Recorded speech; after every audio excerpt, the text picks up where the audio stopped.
Welcome back in, builders. I wanted to take a minute and share some tips that I learned from my most recent Song of Syx playthrough. I took what I had learned in the previous one and the tips shared in the video for that, and I applied them here to get even further than I've ever gotten before. And between just some learning of my own and a lot of help from various knowledgeable chatters, here's some things that help me improve and get even further than I've ever gotten before.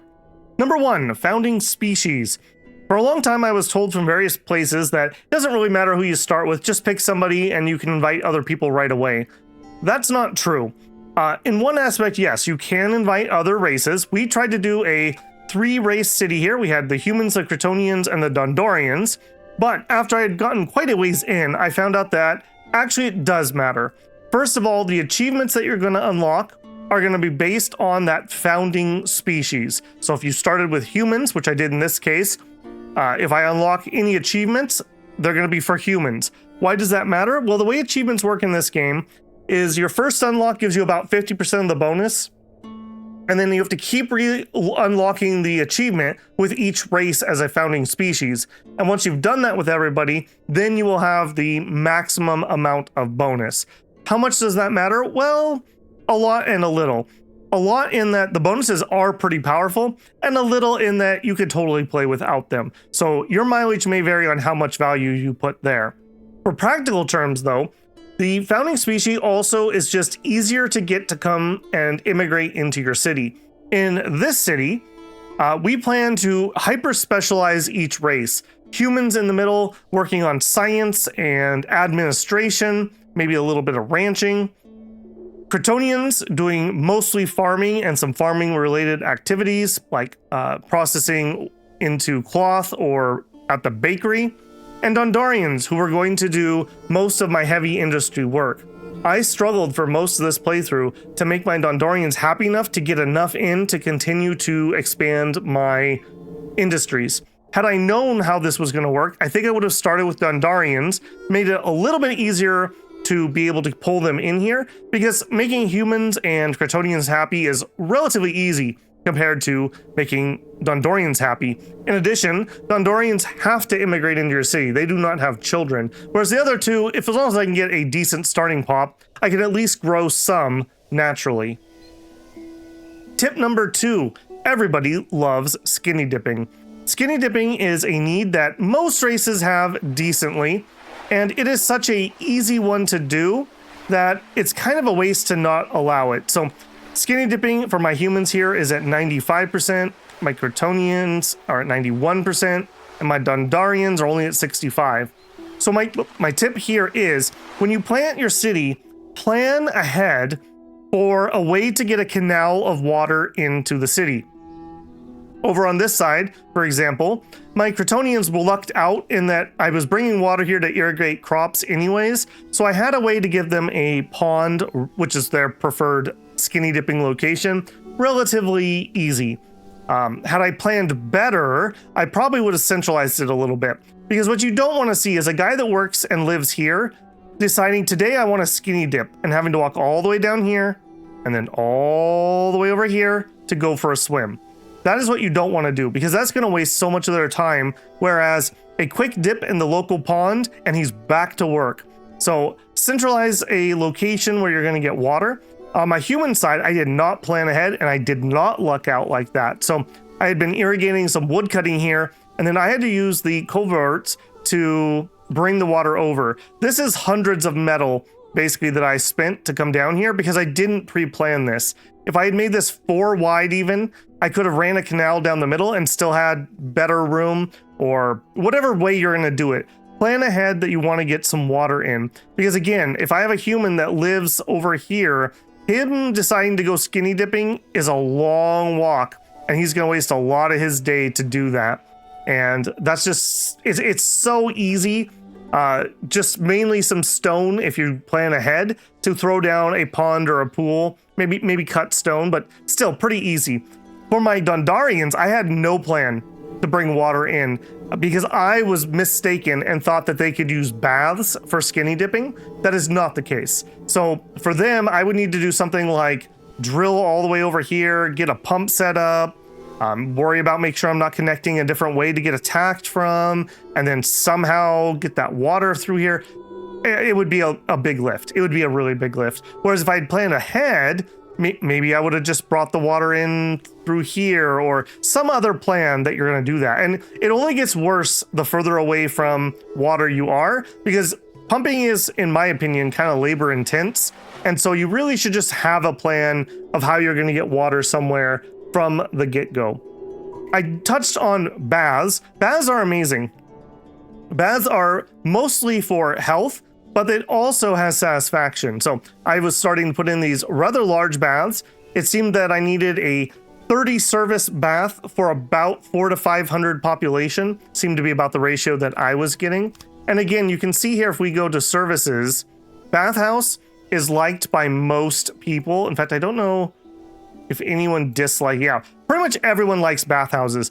But with bathhouses, they don't actually need plumbed water for some reason. Apparently, we're smart enough to use a well to do bathhouses, and all we need is some coal to be able to heat the water. Whereas for skinny dipping, you do physically need to bring water to the location. Tip number 3, Conquest is not just for fun, but also for profit. One of the main things that I think I would like to improve next time I play through, I need to be conquer focused much earlier. Some early leather and wood shields with a spear, and get out there and conquer some independence. Why? Well, I got to a point where I needed probably 100 clay workers to meet my clay demands, and I just could never get there. I just could not get that industry up and running. A quick conquer, I fill up my clay and I get another resource out of that, even for just a low level conquer. And what that's going to allow you to do is import those raw resources that are very labor intensive, and then you can do the value add of turning that wood into furniture or weapons or whatever it needs to be with your people at high efficiency, rather than hundreds of workers making wood that fuel into furniture that I use for myself. Why not outsource the wood chopping, and then I can greatly increase the number of furniture makers, just as an example. Another major benefit is when you conquer somebody and they're sending you their tribute, they will try to prioritize sending it into import locations. So for example, let me find a good one. This one. Here, I'm importing mushrooms. Now note, it seems the crops only come in once per year in one big drop, whereas something like coal or wood, you get periodic shipments. But either way, they show up in an import location that is properly set up and has room. So here you can see I'm importing mushrooms. I'm willing to pay 1, so no one's going to sell me mushrooms at 1. However, my tribute will be delivered here. Make sure you set the cost you're willing to pay to 1. It won't accept to 0, it'll default to 1. And make sure that the amount of treasury is really high so it doesn't automatically turn off, quote unquote, your trade. This is going to allow you to bring in resources exactly where they're needed. So a good example of this is over here near my bakery. I have a import location for coal. This coal was coming in from one of my conquered cities before I lost a horrible war. But never mind that. Instead of having to ship it over here myself. So I have plenty of coal right next to my major bakeries, which are making thousands of bread. I don't have to pay for the labor. I don't have to pay to move it around. And it's just here and ready to go. I was making plenty. Again, I lost a war and lost my satellite cities, but that was super duper convenient. Before that, I was producing my own coal. I think I was running 20 people that were harvesting it. Plus I needed to run 1 or 2 people working in the warehouse just to manage moving the coal around. Plus I had to run a loading station to move the coal from here all the way across to where I needed it. And these had to be in these locations because that's where my coal was, and this is where my fertile land was. So that's a lot of labor just to get some coal over here. Whereas the import, they deliver it. So the coal's just here. And yeah, I employ a couple people to move some coal over to the warehouse just to ensure my supplies stay nice and flowing. But that's nothing compared to what I would normally need to be paying to do that. If they cannot find a spot at a import depot to put that, they'll drop it off in or near your throne room. So if you start seeing things, here's a bunch of coal that overflowed at some point. This is telling you that you either A, you want a warehouse near here that's ready to handle that, or B, you should enlarge or set up some import depots at site where you're going to use that resource. Then you don't have to haul it around yourself. Very, very convenient. Number 4, manage your conquests. When you have holdings on the world map, like this one, for example, you want to set them up in a way where you're going to have enough growth to be able to get the population that you need to go up to the next building. So for example, if I wanted to go up to level 4 large town, now this requires some technology, but let's say you want to do that, I need 1,200 people. In order to get to 1,200 people from a size 3, you're going to need some growth buildings, and you're going to need some health. So make sure that you're putting in buildings that are going to allow your population to grow large enough to go to the next size. When I go up to this next size, I'm going to go from whatever amount of workforce I'm getting up to an additional 35. Take some of that 35 and invest it in growth so that you can have enough to go, in this case, to 2,400, so that when you unlock that one, you're ready to build into the next city. Now, you can pretty easily shuffle these buildings around, so don't feel pigeonholed into your initial choices. Maybe you say, okay, I don't think I'm going to grow this anytime soon. I'm going to invest more in whatever, and then later on, you could shift that around. When you first acquire a city, you're going to want some troops to hang around and level and keep this support as close to 100% as you can so that you don't get problems while your loyalty goes up. High loyalty means no rebellions. How are you going to do that? Well, you're going to provide things like entertainment or policing or defenses. So like these walls give loyalty, the entertainment gives loyalty. Here it's really calm, so I didn't need any of the other stuff. But make sure that you're trying to get this to 100% so you don't have any problems. In addition to that, there's some utility buildings. This second row up here are kind of like global things. So like if we look at the Workers Guild, this is giving my realm 2% more workforce. For one city, that doesn't really do anything. But what if I had 5 cities that were each doing 2%? And that can obviously be leveled up. Well, a 10% bonus to my labor in every town at some point will outpace how much you're paying for that. And it's going to be the same for these other ones. This is extra tax money. This is extra health. This is extra loyalty. This one is border guards, which give you some guards for being attacked. When you own these towns, they're going to get raided and they're going to get attacked by other empires. So having some border guards is a way to help discourage that, or have some extra troops to help with that. If you need more than that, though, you're going to be looking down here at either a garrison for troops that are stationed there, or a barracks. A barracks works similar to pulling up your own troops, but they'll pull out from the countryside. You do need to provide them gear, so make sure that you're overproducing whatever military goods that you're going to want them to be using. But this is a great way to inflate your numbers, because with just your city, especially at the beginning of the game, it's going to be very hard to meet the numbers that you need. When I was fighting individual city-states here, I was fighting 150 troops, give or take.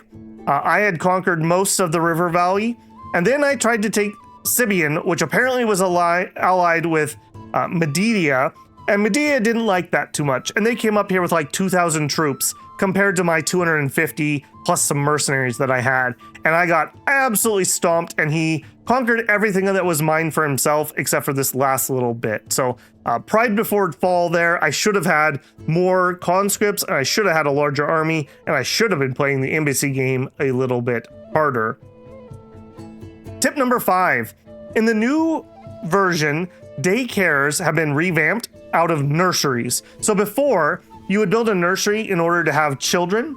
Now, people will have children anyways, and you can have a daycare to take care of them. Why does that matter? In this game, you only have one parent, and if you have a very young kid, the parent doesn't go work, they stay home with the kid. If you build a daycare, the parent can go to work, and the kid will go to the daycare. I don't know if this also takes in orphans. I don't know exactly how that works, but we've calculated that you would need, for about 500 to 1,000 people, I think you need about 100 to 150 room in your daycare. You can see here, I only have 13 services in this one, but I've spammed these out. There's one there's one there, a whole bunch. Over here, I tried it slightly different. I built a bigger one, but even this was nowhere near the right size. The amount of workers that you're gonna spend per service will pay for itself because you will have that many parents that can go to work instead of taking care of the kid. In addition, just like with skinny dipping and bathing, most people, I believe, are gonna like having daycare, and daycare is relatively cheap to build. I think this is some wood, furniture, and cloth. It's not expensive. Low on workers, not high on resource cost, a great way to give them another service to make them happy and free up some extra workforce. So make sure you plan for some rather large daycares. Also, remember Dundarians do not have children, so you need no daycares for Dundarians. Number 6, science has been revamped yet again. In my opinion, this is the best it's ever been. So we now have administration, innovation, and knowledge. Administration, the classic Dominion's escape. Administration comes from your administration building and employs clerks and uses paper.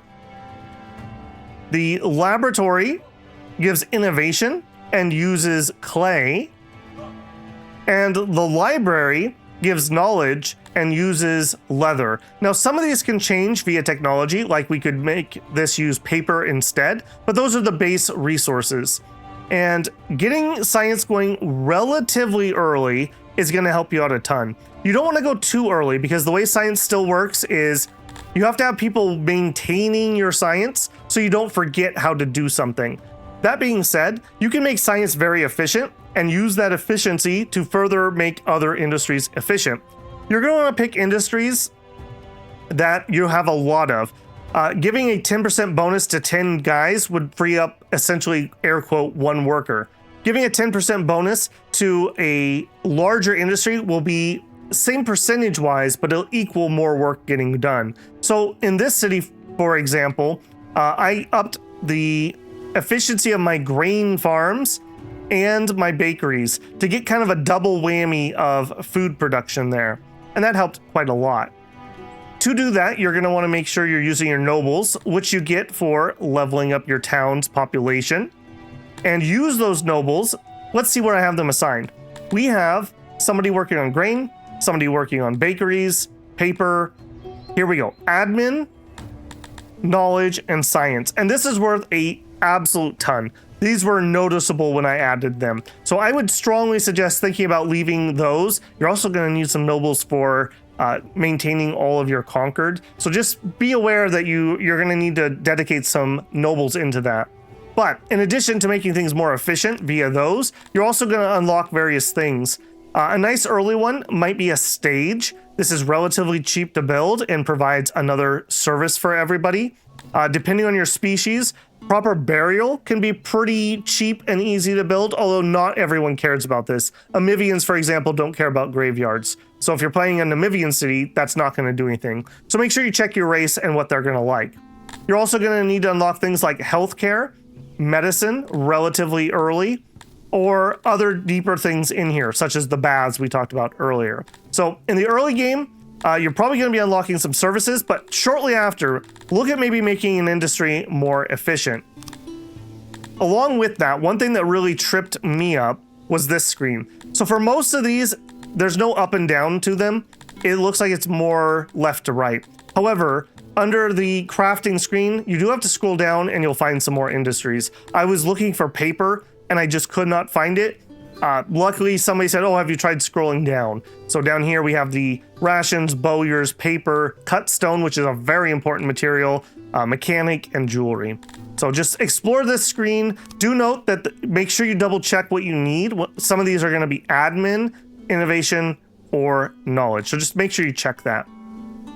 Next up, this was a very important one for this playthrough because we were trying to really home in on people being very efficient at what they're good at doing. You're going to want to be able to prioritize work and who should be working where. So if you go up here to the workforce screen and click it, and then the priority screen, this will show you what every race in your city thinks about doing every job and how much of a priority it is. So here, I have some mushroom farms, which are not useful and I should probably take out. But that being said, Kryptonians are really good at it, and I'm telling them to do it.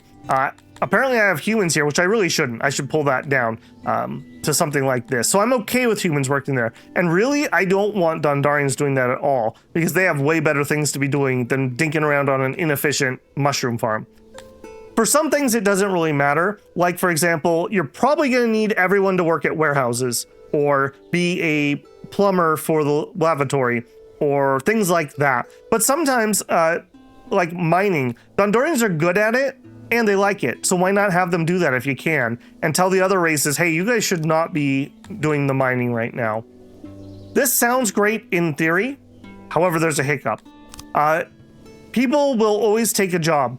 So even unless you've banned them from the job completely, I was getting, let's say, humans that were working in the coal mine because I hadn't totally banned them. And what that means is humans want to find a house up here. And what that means is your races, even ones that get along relatively well, like humans, Dondarians, and Kryptonians, are going to have fights and kill each other. So you're probably going to want to go into your housing. You're going to want to click here on assign. Make sure you pick the non-slave one and assign who should be living in that house. So you can see here, only Dondarians should be living up here, and most of these jobs are assigned to Dondarian only. What's the problem? If somebody decides, hey, I can get a job as an iron miner, even though I'm human and there's no houses that I'm allowed to have, they will take the job and be homeless over not having a job. So rather than picking a empty house and then looking for a job nearby, they work the opposite way, at least how I think it would normally work. They find a job they're allowed to have that's open, and then they look for a house that's close enough nearby. So even with all my planning for this city, I struggled greatly getting the right people in the job, because even if you say this is for only Kryptonians, I would almost bet we probably have at least a human or two that has snuck in here, because it seems like it's more of a suggestion. They're more guidelines than rules, let's say. So just be aware, make sure you have a little bit of excess of each race if you're trying to do a design like this. I was told by chatters that slaves don't seem to have the same brawling murder problem, but I can't verify that for myself. Perhaps down in the comments, somebody could lay that out for us. But just know, if you're trying to do a city like this where multiple races share cities that are connected but not necessarily working hand in hand, it's going to take a lot of very close balancing of job needs and population and housing that are near the work sites. Number 8, only lazy people get sick. So if you get sick in Song of Syx, you're fired. We are not going to have somebody lazy. You have a flu, you're fired. You shouldn't have been lazy about that. What that means is I have 56 people who are sick right now that are not working a job.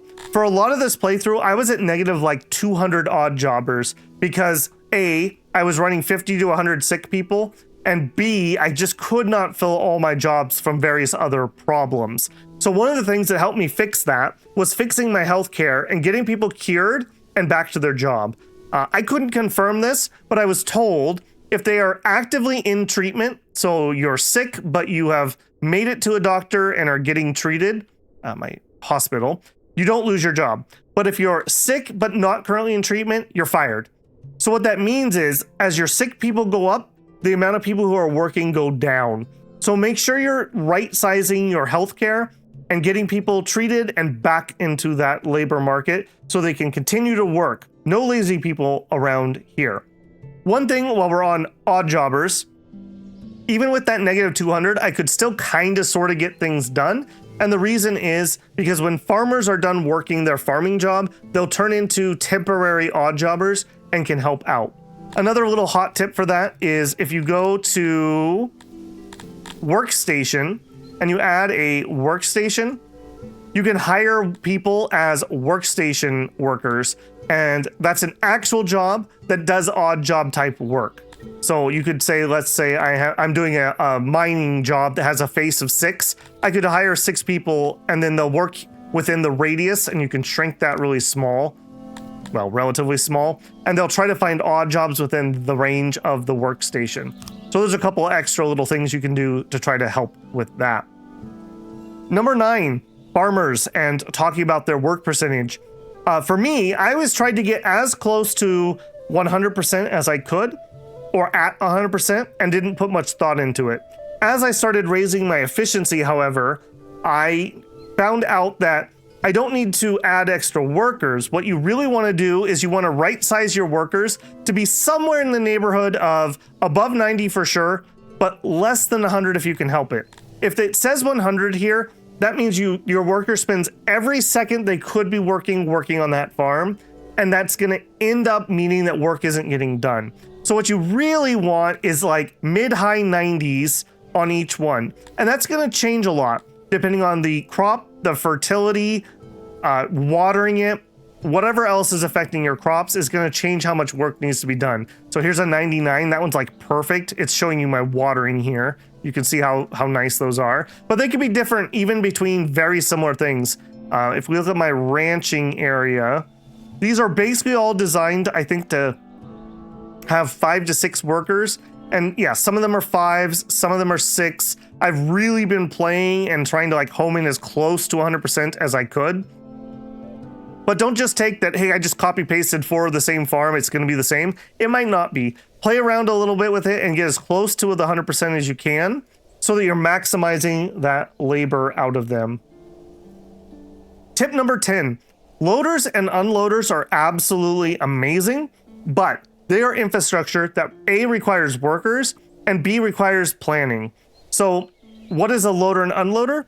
For example, I have a loader down here. It's a cart that fills up with up to 400 grain and then ships to an accepting unloader. So if you're loading grain here, they will ship to any unloader that accepts grain and has room. I believe in the order that you built them. Don't quote me on that bit. So this fills up to 400 grain. It looks, hey, who accepts grain? Well, in my city, only this unloading dock accepts grain. So he will drive up here and unload.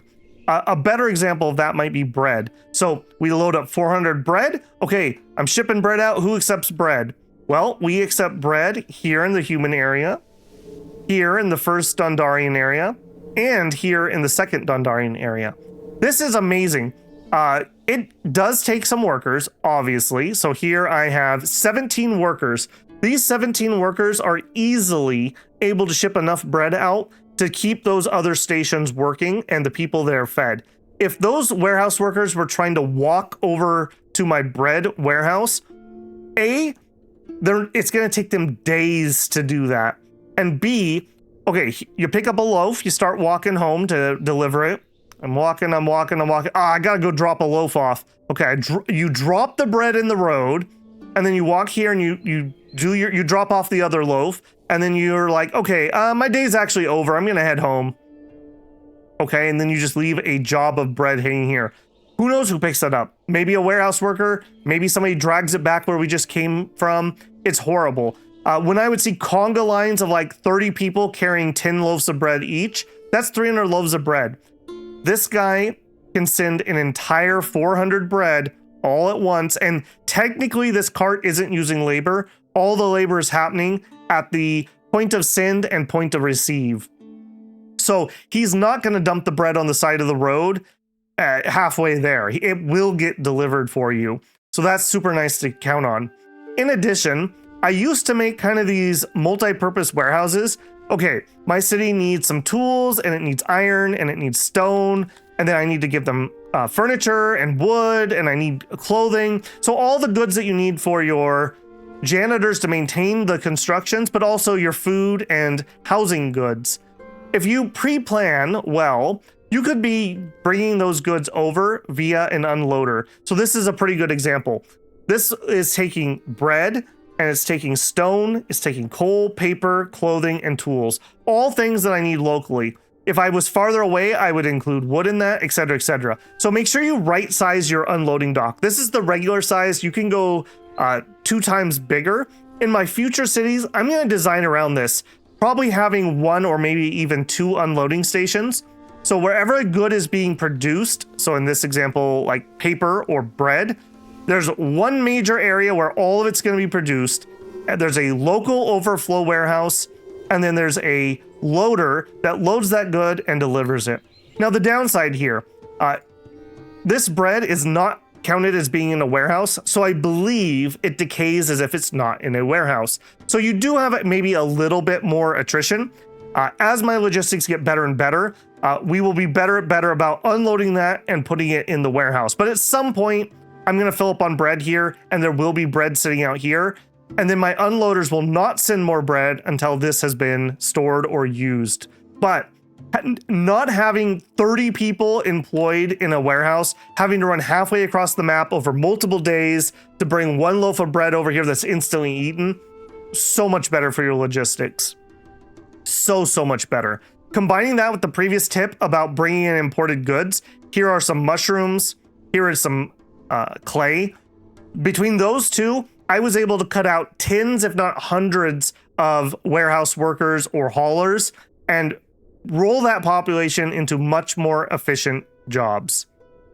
Bonus tip, one thing that always confused me, if you need to build a bridge, you can build a bridge out of any type of road. You just queue it up across, and it will be built out of whatever material you do. So here we can see a beautiful stone arch bridge across the deep water, not an ugly soil bridge like a plebe would build. How do I know this is an arch bridge? You can see fishermen take their boats underneath this portion specifically, in addition to the little graphical change of the railing here.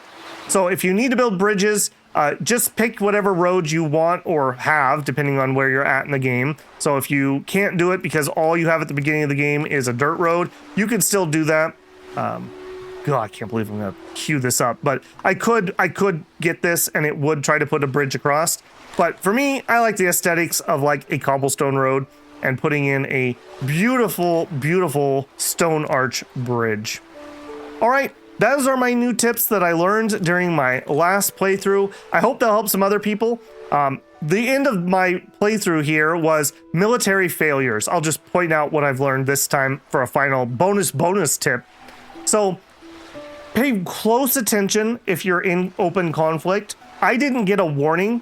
He was blustering, but I didn't realize he had fully declared war on me, nor did I notice that my 300 or 400 troops who were sieging this town were having a 2,000-man army march on them. Had I noticed, I could have probably rushed the siege, finished it, and then tried to peace out, but I didn't. So he crushed my army in the field, and then he proceeded to offer, air quote, peace by taking away all my stuff, or I made him go conquer everything.